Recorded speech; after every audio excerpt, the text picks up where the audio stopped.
when looking back along this winding road to the old familiar markers of the mercies I have known. I know it may sound simple, but it's more than a cliche. There's no better way to tell you than to say God's been good in my life. I feel blessed beyond my wildest dreams when I go to sleep each night.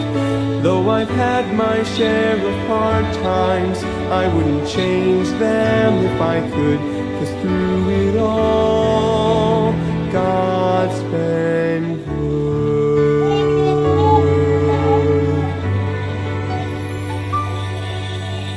Times replay and I can see that I've cried some bitter tears, but I felt His arms around me. Okay, magandang gabi po sa ating lahat. Muli po tayong magla-live para po sa ating our daily words of encouragement for tonight. Ano po? Tayo po muna yung manalangin. Dakilang Ama, Diyos na banal, salamat po sa paggagabay, pag-iingat at ginawa niyo sa maghapon sa aming buhay. Pinupuri ka namin hanggang sa oras po na ito. At sa ngayon po, Panginoon, we are committing our lesson this afternoon or evening about the life of Daniel when he said he would not defy himself. Bless you po, Panginoon, ang inyong pong mga anak na nakikinig sa mga puso naroon. Patawad din po sa lahat ng pagkukulang at pagkakasala. At upang maging karapat, dapat po kami tumanggap ng inyong pagpapala sa gabing ito. Ito po ang aking dalangin sa pangalan po ng Panginoong Hesus. Amen. Dito po tayo sa Daniel chapter 1 verses 1 hanggang 8. The Bible says, in the third year of the reign of Jehoiakim, king of Judah, came Nebuchadnezzar, king of Babylon, unto Jerusalem, and besieged it. Okay, so kumbaga, kinuha niya po yung trono or yung captivity, kinaptive niya po ang Israel during this time. Ano po? And the Bible says, and the Lord gave Jehoiakim, king of Judah, into his hand. Alright, so tanda niyo po, binigay ng Panginoon si Jehoiakim, king of Judah, sa kamay ni Nebuchadnezzar. Sapagkat pagka ang bansa po ng Israel nung araw, chosen nation of God yan, pero pag nagkakasala po yan, ay ang ginagawa ng Panginoon to chastise them, ay binibigay niya po sa mga kaaway. Ano ho? Just like this, the first empire na sumako po sa kanila, which is the Babylonian Empire. And sabi ng Bible, with part of the vessel of the house of God, which he carried into the land of Shinar, to the house of his God, and he brought the vessels into the treasure's house of his God. Verse 3, and the king spake unto Aspenaz, the master of his eunuchs, that he should bring certain of the children of Israel, and of the king's seed, and of the princess, children in whom was no blemish, but well favored, skillful in all wisdom, and cunning in knowledge, and understanding science, and such as had ability in them to stand in the king's palace, and whom they might teach the learning and the tongues of the Chaldeans. So, ang ginawa po ni Nebuchadnezzar ay kinuha niya po yung mga skillful, sabi diyan, no blemish, well-favored, skillful in all wisdom, cunning in knowledge, understanding science, and such an ability, and so on and so forth. Kumbaga, kinuha, hindi po pinatay or kumbaga si Nebuchadnezzar ay kinuha niya yung talagang magagaling para kanyang pakinabangan sa kanyang kaharian, ano ho. At isa po dyan si Daniel. Alright, at saka yung tatlong kaibigan niya na si Shadrach, Meshach, and Abednego. Ho. Ngayon, sabi ng verse 5, and the king appointed them in the daily provision of the king's meat and of the wine which he drank. Oo, so nourishing them 3 years, that at the end thereof, they might stand before the king. So, kumbaga, silang naghahanda ng pagkain ng hari, alak ng hari, for 3 years, sabi po dito. And verse 6, now among these were the children of Judah, Daniel, Hananiah, Mishael, and Azariah.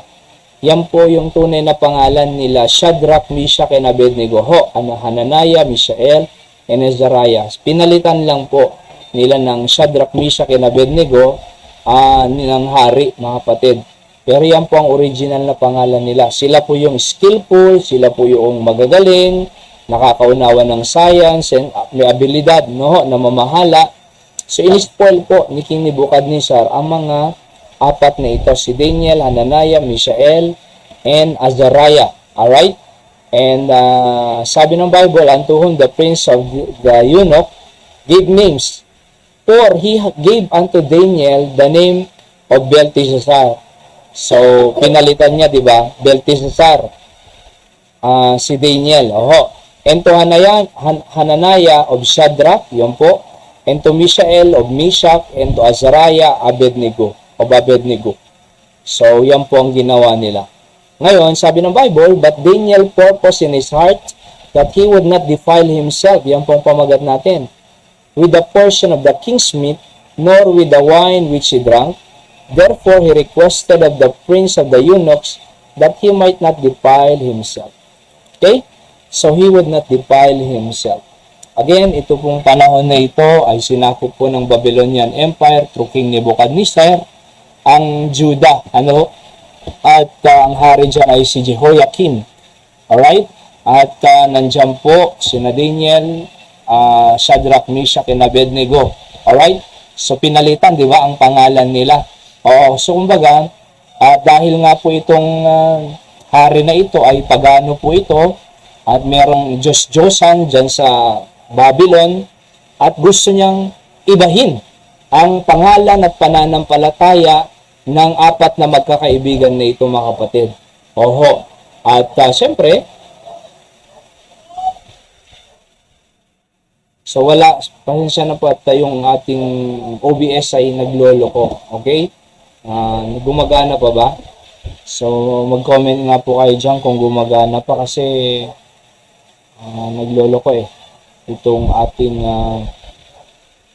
OBS studio. Sige, tuloy ko po kung sakaling gumagana pa. Okay? Pero kung naputol po, pasensya na po ho. At okay. So, again,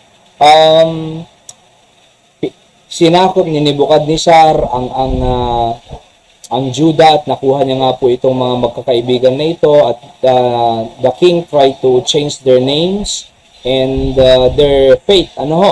Pero syempre, dahil nga sa nakaugat ang pananampalataya ni Daniel at nakaugat ang pananampalataya ni Daniel at ni Shadrach, Meshach, and Abednego, kaya bagamat pinalitan po ng hari, mga kapatid, ang mga pangalan nila, pero kilala nila kung sino sila.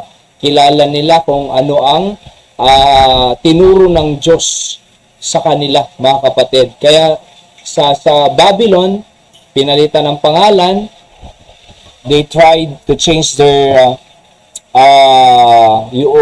identity nila, pero hindi po sila nagbago, mga kapatid. In fact, sabi nga ni Daniel dito, nakiusap siya doon sa eunuch, prince of eunuch, na hindi ako pwede dyan. Alam nyo, ganun po ang mahalaga dyan kung ang mundo ini-influensyahan tayo, chini-change yung ating identity, ini-influensyahan tayo ng mga masasamang bisyo or masasamang kaugalian ng sanlibutan. Dapat meron tayong decision na hindi ko i-defile ang aking sarili. Hindi ko sisirain ang aking sarili. Hindi ko papapasukin ang bad influence sa aking sarili. I will not defile myself of that bad influence of the world. Dapat ganyan po ang ating paninindigan, mga kapatid. At ang pinakamaganda po, sabihin natin parang si Daniel. Sabihin natin, Kristiyano ka. Anak ka ng Diyos. Di ba? Anak ako ng Diyos, Kristiyano ako, hindi ako nagsusugal, hindi ako umiinom ng alak, hindi ako naninigarilyo, hindi ako nakikibagay sa ganyan. Sabihin nyo agad, magpakilala po tayo. Kasi kung hindi po tayo magpapakilala na Kristiyano tayo, anak tayo ng Diyos, talagang yayayayahin kang uminom ng alak, di ba? Or ano pa ang bisyo dyan? Sasabihin mo, masakit ang tiyan ko, masakit ang katawan ko, hindi muna. Sa susunod, yayayahin ka ulit. Di ba? Tapos pag niyaya ka na naman, ay pasensya na kayo, ganito kasi may sakit pa ako. Hindi na, dapat diretsuin mo, sabihin mo, anak ako ng Diyos, naniniwala ako sa Diyos, at tinanggap ko siya bilang Panginoon tagapagligtas. Ako ay anak ng Diyos patungo sa langit, at ang isang anak ng Diyos, walang ganyang bisyo. Di ba? Walang ganyang ugali. Walang ganyang, activities. Sabihin natin, diretsuin mo. Parang si Daniel, akalain mo 3 taon siya nag-serve ng King Smith at saka nagsiserve ng, pangangailangan ng hari. Pero hindi ako titikim niyan, sabi niya.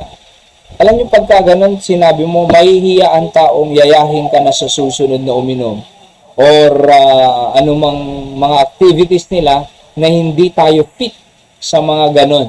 Hindi ka nayayayahin sa sayawan, sugalan, hindi ka nayayayahin sa club or nightclub or saan man yan. Bakit? Kasi alam na nila, anak ka ng Diyos. Sasabihin lang nila, ay hindi na. Hindi ko na papakialaman yan. Hindi ko na hahayaan ko na yan kasi alam kong anak ng Diyos, may paninindigan yan sa kanyang pananampalataya. So, ganun dapat, mga kapatid. Kaya si Daniel, tingnan niyo po, he would not defile himself. Tandaan niyo po, napakalakas po ng empire na ito, Babylonian Empire, sinakop ang Israel, kaya nilang gawin ang kanilang dapat, kung baga gustong gawin sa mga Israelites, kaya nila. Kaya nilang kontrolin ang mga tao. Pag hindi nagpasak, pwede nilang patayin o ikulong. Diba? Pero, dahil nga may advantage itong apat na ito, si Daniel, Shadrach, Meshach, and Abednego, matatalino sila, they understand science, and may abilidad sila, at iba-iba pa, kinuha sila ni Nebuchadnezzar. At dahil pinapakinabangan po sila ng hari, sabi nila, malari, we will not defile ourselves. Diba? Nirespect po yun ni King Nebuchadnezzar, mga kapatid. Alam niyo kung sa trabaho at sasabihin nila ay paglinggo may trabaho ka, alam mong church time, worship time ng linggo, sabihin mo, sasabihin mo sa boss mo, boss, kung gusto mo ako magtrabaho dito at tumulong talaga para palaguin ang negosyo mo, trabaho mo dito, wag mo lang akong patrabaho ng linggo. Bakit? Anak ako ng Diyos Nagsisimba po kasi ako, boss, sa linggo. Maghapon po kami sa church. Di ba? Sabihin mo. Pero po kayong mag-alala, boss. Sabihin mo, pagpipray ko po ang business natin. At gagawin ko po ang lahat. Magiging honest po ako sa working time ko dito. Kung 8 to 5, magtatrabaho ako sacrificially, with all labor, 8 to 5. Tutulungan kong lumago ang negosyo nyo. At magiging tapat ako dito. I will give good influence sa mga kasamaan ko upang magtrabaho ng mabuti. Dapat ganun. So kumbaga, pero sabihin mo, boss, wag lang akong mag-duty, magtatrabaho ng linggo kasi worship time niya. Pero ipagpipray ko ang business sa pagpalain ng Diyos. Di ba? Matutuwa pa ang boss mo niyan. Sige. Thank you sa sinabi mo. Sige, magsimba kayo, pag-pray mo ang negosyo natin.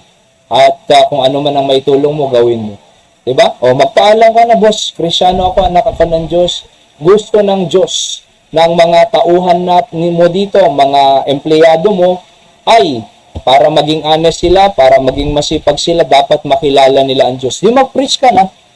Pag-share ka ng kaligtasan, salvation sa kanila, para tanggapin ang Panginoon bilang tagapagligtas, maging anak sila ng Diyos. Di ba?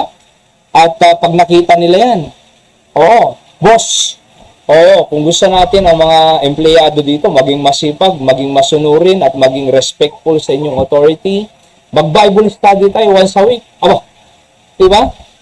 Kilala ka ngayon, mga kapatid, anak ka ng Diyos, hindi mo dinidipal ang sarili mo, sabihin mo, nagsisimba ako tuwing Sunday, sabihin mo, para maging maayos ang ugali ng mga empleyado, boss. Magpipreach ako dito, Bible study. Di center mo na yan. Good News Club mo na yan, di ba? Good News Club mo na yan. So yan dapat ang ginagawa ng Kristyano. Hindi yung siya ang nai-influensyaan. Or siya yung na, sige na nga, niyaya ka lang sa inuman, sige na nga, paano yung testimony mo, identity mo bilang anak ng Diyos? O, saan ang Diyos yan? Diba? Sabihin mo agad, boss, anak ako ng Diyos. Di ako uminom, hindi ako nagbibisyo, nagsisimba ako, at ako ay gusto kong pagpalain ng Diyos ng ating company. O, di matutuwa ang boss mo. Tingnan nyo si Daniel, mga kapatid, nirespeto ni King Nebuchadnezzar ng mga prince sa Babylon. Diba? Pero naging pagpapala nga talaga naman sila Daniel. Shadrach, Meshach, and Abednego. Kahit nga sa panahon ng testing at trial sa kanilang buhay, nung ginigipit na po sila, diba, si Daniel, mga princess sa Babylon, para lang hindi siya makapanalangin, si Daniel, gumawa sila ng kasulatan na pinirmahan ng hari para hindi siya manalangin sa kanyang Diyos. Anong ginawa ni Daniel? Binuksan niya pa yung pintuan niya at ipinakita, he prayed 3 times a day toward Jerusalem. Bakit toward Jerusalem? Doon ang temple worship nila. Di ba? Hinuli si Daniel, nilagay sa den of lion, hindi kinagat ng lion, di ba? Sabi ni King Nebuchadnezzar, buhay ka pa ba Daniel dyan sa den of lion? Opo, nilabas si Daniel. Sabi ng hari, Diyos na natin. Ang Diyos ni Daniel, simula ngayon. See that? So kaya alam nyo po, kinakailangan lang po, ang Diyos natin ay buhay, Diyos natin totoo, ang pananampalataya natin totoo, ipakita natin mga kapatid. Hindi dapat tayo ang iniimpluwensya ng sanlibutan. Tayo ang nag-iimpluwensya ng magandang bagay ng Diyos sa sanlibutan. Alright? Huwag tayong paimpluwensyahan, kundi tayo ang mag-impluwensya ng mabuti sa tao. Para sa pamilya nila. Imagine mo kung truyo, maliligtas ang buong pamilya. Truyo, maayos ang relasyon ng mag-asawa at mga anak. Truyo, ay nagiging magandang direksyon ng mga anak. So, nagiging pagpapala po tayo sa pamilya. Pag tayo po ay naninindigan sa ating pananampalataya, hindi yung na-compromise, na-defile, na-compromise, so mga ayon na lang tayo sa gusto ng mundo. Hindi. Iba ang direction natin. Langit ang direction natin eh. Ang mundo sa impyerno eh. So dapat, ang kaisipan natin, makalangit, maka-Diyos. Kasi ikaw anak ng Diyos, patungo sa langit. Mag-isip tayo na patungo sa langit. Di ba? Mag-isip tayo na talagang anak ng Diyos patungo sa langit. Para maging pagpapala tayo, sayang naman pagka-Kristyano natin, sayang naman pagkaligtas ng Panginoon sa atin. By the way, iniligtas tayo ng Panginoon, hindi lang po para pumunta sa langit, kundi para maging testimony ng kanyang kabutihan sa atin. Lalo na ang may share ang kaligtasan sa ibang tao. Kasi kung iniligtas ka lang para mapunta sa langit, dapat nung naligtas tayo, patay agad tayo, di ba? Pero bakit buhay? May plano pa ang Diyos sa atin, anak tayo ng Diyos. Bakit? Para magamit, para makaturong sa maraming pamilya sa ating pong lugar, mga kapatid. So, he would not defy himself, but he stand on his ground. He stand on his faith. Balare, hindi ko po ginagawa yan. Hindi ako uminom. Ako ay anak ng Diyos. Ang Diyos ko ay buhay. Pero magiging pagpapala ako sa iyo, sa karyan mo. Diba? Ganon din ang sabihin mo sa workplace mo. Boss, anak ako ng Diyos. Hindi ako uminom. Nagsisimba ako. Dapat wag mo akong patrabaho ng linggo. Pero magiging tulong ako sa iyong kumpanya. Dapat gano'n. Parang din yan. Okay? Alright, so napakaganda po. At least I hope na natuto pa tayo ngayong gabi sa ating Our Daily Words of Encouragement. Let's pray po. Kilang Diyos, thank you po sa inyong salita. Tunay nga Panginoon na manindigan kami alang-alang sa aming pamilya at para sa maging testimony po kami ng tunay na pagiging anak ng Diyos para sa ibang tao rin. At marami kayong may impluwensyahan na magkaroon ng maayos na pamilya. Salamat po at patawad din sa kasalanan. Bless po lang nakikinig sa ng kanilang pamilya. Ay patuloy silang manatili sa inyong salita, malapit sa inyo. Ito po ang aking dalangin sa pangalan po ng Panginoong Jesus. Amen. Muli magandang gabi sa lahat na nakikinig. Diyan si Brother Rico from South Korea, Kuya Hans, ang Pampanga. Sa Bulacan, sorry. At shoutout sa inyo dyan, Kuya Hans. And si Gia, Monmon at Hiraya, shoutout. Dyan po sa Bulacan. Diyan si Brother Rico, dyan sa South Korea. Shoutout Brother Rico, live po. And Mark Anthony Silak sa Batak, Ilocos Norte, God bless you. At Brother George Fernandez, Amen. That's right, Pastor. Thank you, Brother George. God bless you po. At si Ninang Jenny. At si Jabez, of course. Nakinig po kami ng mensahe nyo nung linggo na nandito pa sila, Daddy. Okay? Gary Fernandez, Brother Gary, magandang gabi, mga Aldan, Pangasinan, at lahat ng kasama nyo dyan sa inyong tahanan. Sa Ocean, Pangasinan, mga Aldan. Alright? Tama ba yun, Hyra? Alright, Ocean. Okay, so lahat po ng nakikinig, saan man kayo naroon, sa Abra, meron po dyan. And lahat nagre-replay po sila ho. At sa Amerika, iba-ibang estado. At sa Pandahan, Manila. And sa Pampanga, of course. Ang Diyos po ang magpala sa inyo lahat. See you po on the next episode of our Daily Words of Encouragement. And God bless you all. I love you all. Patuloy lang po tayong manampalataya sa ating Panginoon. Good night po. God bless po.